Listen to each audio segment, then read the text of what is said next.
আসসালামু আলাইকুম।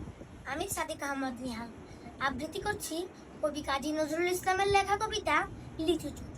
বাবুদের তাল পুকুরে হাবুদের ডাল, সে কি বাস করলেন তারা, বলি থাম একটু দাঁড়া।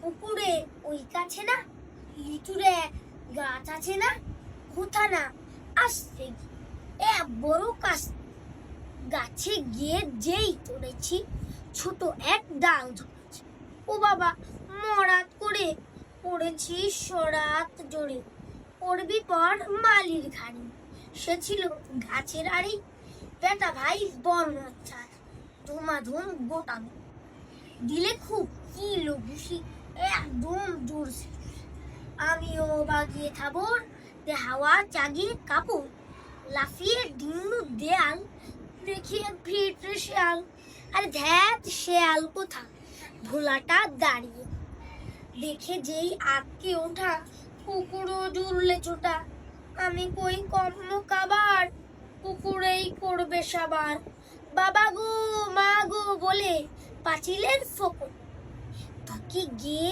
বসত যেন প্রাণ আসত, যাবো ফির কানমলি ভাই চুরিতে আর যদি যায়, তবে মোর নামে মিছা কুকুরের চামড়া খিচা, সে কি ভাই যায় রে ভুলা মালির ওই পিটনি গুলা, কি বলিস ফের হপ্তা তওবা না খপ্তা। ধন্যবাদ।